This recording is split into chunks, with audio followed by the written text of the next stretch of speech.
અરે ઓછું નાક પણ અસલી નાક. MDH કાશ્મીરી લાલ મરચાની પાવડર. MDH. એક મહત્વપૂર્ણ સમાચાર, આરબીઆઈએ ઘટાડી નાખ્યું છે રેપો રેટ. રેપો રેટમાં 0.25 બેઝિસ પોઈન્ટનો ઘટાડો કરાયો છે. નવો રેપો રેટ 5.25% રહેશે. હોમ લોન સહિતની લોન હવે સસ્તી બનવાની પૂરેપૂરી શક્યતાઓ છે. તો રેપો રેટમાં 0.25%નો ઘટાડો જાહેર કરાયો છે. આથી હોમ લોન સહિતની અન્ય લોન સસ્તી થવાની પૂરેપૂરી શક્યતાઓ. નવો રેપો રેટ 5.25% રહેશે. આરબીઆઈનું આ મહત્વપૂર્ણ પગલું.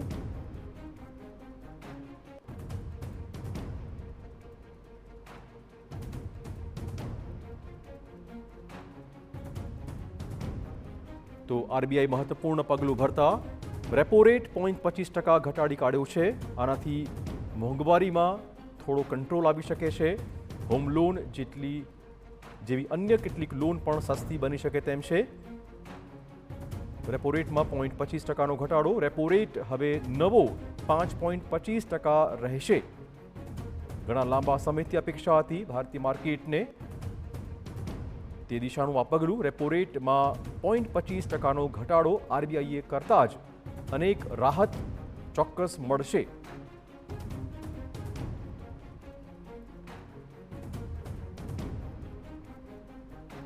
તો સામાન્ય વર્ગ માટે પણ આ મહત્વનું પગલું. હોમ લોન સહિતની જે અન્ય લોન છે તે સસ્તી બનશે તેવી પૂરેપૂરી આશા અપેક્ષાઓ.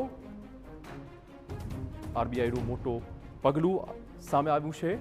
0.25%નો રેપો રેટમાં ઘટાડો જાહેર કરવામાં આવ્યો છે. રેપો રેટ ઘટવાથી તેની સીધી અસર અનેક ક્ષેત્રોમાં થઈ શકે તેમ છે. ખાસ કરીને લોન સેક્ટરમાં તેની અસર પહોંચશે. નવો રેપો રેટ 5.25% થયો છે.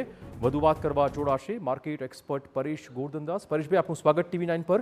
સૌથી પહેલા તો ઘણા લાંબા સમયથી અપેક્ષિત હતું કે 0.25%નો ઘટાડો આજે થશે, કાલે થશે. દરેક બેઠક પહેલા આવા સમાચાર આવતા હતા. છેવટે આરબીઆઈએ 0.25%નો ઘટાડો જાહેર કર્યો છે. કયા પ્રકારના લાભાલાભ જોઈ રહ્યા છો ભવિષ્યમાં? જે રીતે અર્થતંત્રમાં સુધારાનો ટ્રેન્ડ હતો તેને કારણે રિઝર્વ બેન્કે રેપો રેટમાં 25 બેઝિક પોઈન્ટનો ઘટાડો કર્યો અને હવે 5.50%નો રેપો રેટ થઈ ગયો છે. અને આ ટ્રેન્ડને કારણે અર્થતંત્રમાં ધિરાણ વૃદ્ધિ ખૂબ સુંદર જોઈ શકાશે. ઓટોમોબાઈલ, FMCG વગેરેની માંગ વધી શકશે અને મુખ્યત્વે રિયલ એસ્ટેટની માંગમાં પણ સુંદર ઉછાળો જોઈ શકાશે. ધન્યવાદ પરેશભાઈ તમામ જાણકારી બદલ.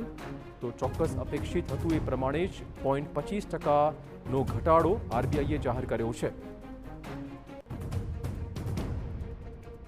MDH ચણા મસાલા. હવે છોલા હોય કે ચોળા, સફેદ ચણા હોય કે કાળા ચણા, બધું મજેદાર બનશે. MDH